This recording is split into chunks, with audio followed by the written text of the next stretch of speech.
with. And I think week 10, when he handed over the offensive play calling, again, last year he did that too, with Ken Dorsey and then to Tommy Rees. So, all right. Start with an opening We're going to take this live statement. now. He's going to take a few questions. I think everyone knows Andrew's going to be available in the press conference room at 12:30. All right? All right, good morning, everyone.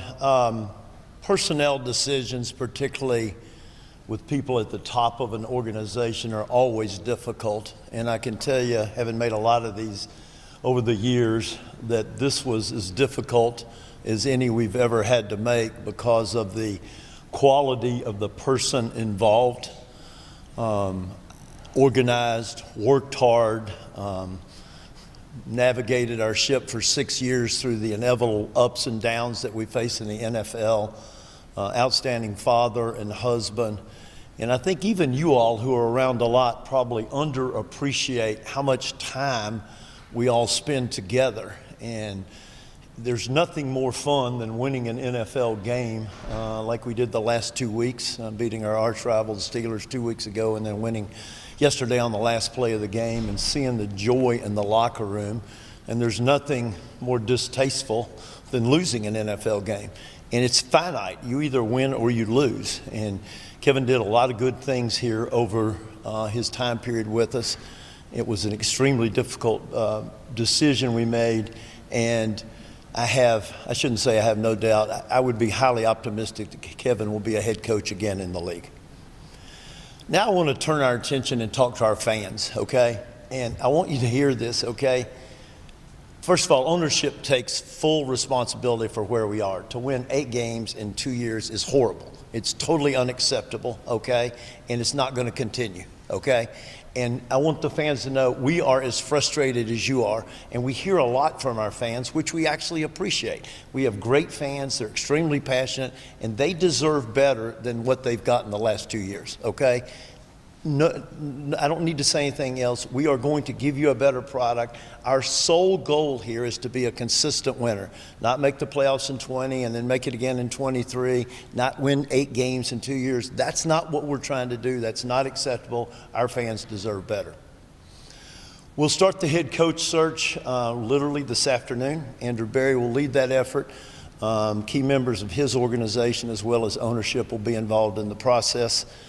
You all have been through these processes before, and I think we have a good plan laid out. I want to comment on Andrew because I know there's questions out there, well, why didn't you change both of them? Or why didn't you change Andrew and not Kevin? And I would say this, I think Andrew, over the last year, has done a very good job. And I want to go through that because I think it's important to talk about the moves he made to strengthen our team, okay? I think it began with what I would call a very efficient free agency.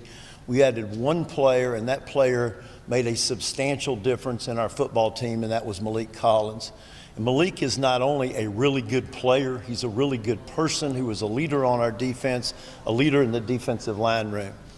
Andrew negotiated a trade a week or two before the draft started, in which we added 3 draft picks, 2 last year, a second and a fourth or a fifth, and a first this year, okay? Then I think we had one of the better drafts that we've ever had. I think we added 4 really good football players who were either first team all-rookie or second team all-rookie, and I think Carson has a really good chance to be the NFL Rookie of the Year, defensive Rookie of the Year. I think what's important to understand about our rookies, though, and you all see them, you all know them, they're not only really good players, they're really good people. And they will be the cornerstone with which we'll build and grow and develop this winning team. But I think it would be short-sighted to not just look at free agency, not just look at the draft, but also to look at a couple of other moves Andrew made. We have struggled to have a consistent place kicker here really the whole time we've earned the team. And I guess the way we started this year, you'd say, well, looks like you're continuing to struggle.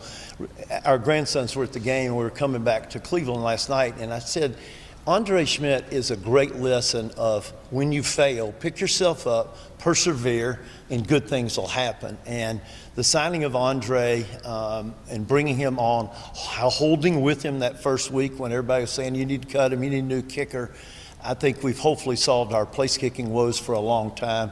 Quality person, the team believes in him, and we're glad to have him. And then lastly, I think something that's underappreciated was the Tyson Campbell trade. Tyson is, here again, a really good player and a really good person. And I think all you need to know about Tyson is he has been playing with a bad shoulder for several weeks. We were unsure if he's going to be able to play, got hurt in the first half.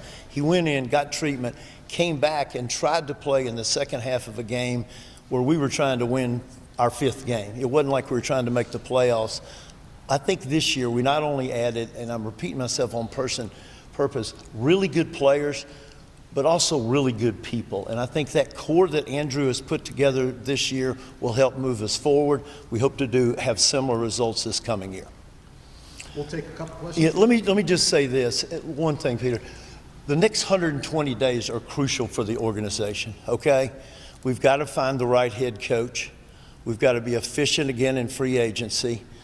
We have 10 draft picks, including 2 number ones. We have 4 picks in the top 3 rounds, okay?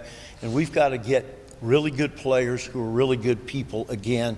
We've got to be opportunistic if trade opportunities come along. We are solely focused on having a great 120 days so we can start winning games around here.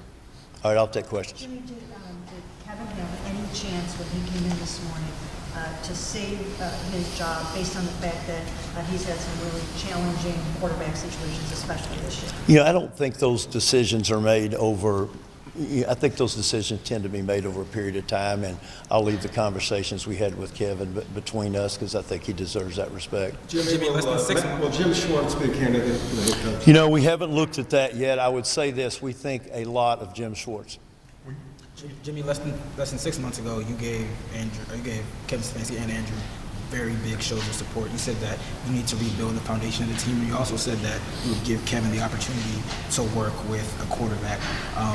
Obviously, 5 wins might not, in your eyes, wasn't good enough. But what was the breaking point, especially given your comments? I don't think there was one breaking point. I think you got to look at the body of work, and sometimes it's just time for a change. So we felt like it was time for a change. Did you think the roster was good enough to win more games this year? You know, it's easy for me to say yes. So yeah, I think it was good enough to win more games.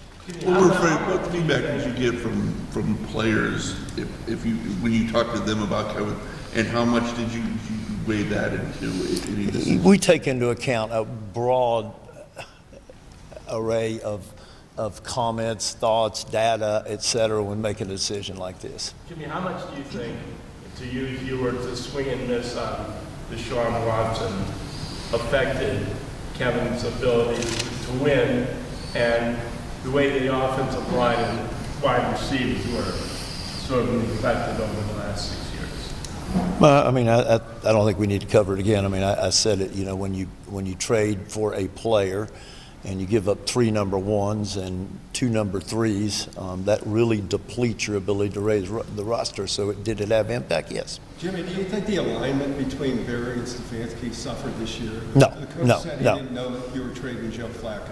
How does that happen? Let me say this, and some of you said this is a dysfunctional building.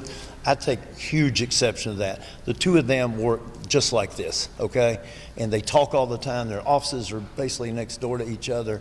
I mean, is there tension in the building? Of course. I mean, this is a hard business, and there's lots of stuff going on. But the 2 of them work together extremely well, extremely well. Why would the head coach be surprised that it's starting? I can't comment on that one thing, Tony, but if anybody says this is dysfunctional or those 2 of them did not work well, that's dead wrong. Do you feel like this organization is close enough that next year you'll be able to turn it around, or how far out? Well, let's see what happens over the next 120 days, okay? There are a lot of examples of teams going from last to first in the NFL. So do I think we have the core of a team? Yes. Do we have work to do in rebuilding the roster? Absolutely. What do you feel Shedeur is the quarterback of the future?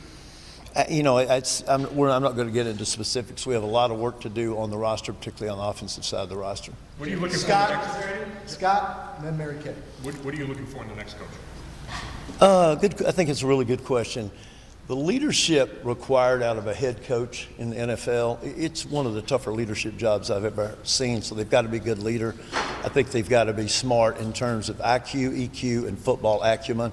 And obviously they're going to bring expertise on one side of the ball. We do not have bias on whether they should be from the offense or the defense. Good? All right, thanks. well, there you have it. A lot to talk about, that is Yep. for sure. Jimmy Haslam speaking there. They're going to have more coming up around 12:30. They're going to do something a little more formal, and probably that's what the media room is going to be made available for. But you heard him say good things about Jim Schwartz, our defensive coordinator. You heard him say what he's looking for, and you're looking.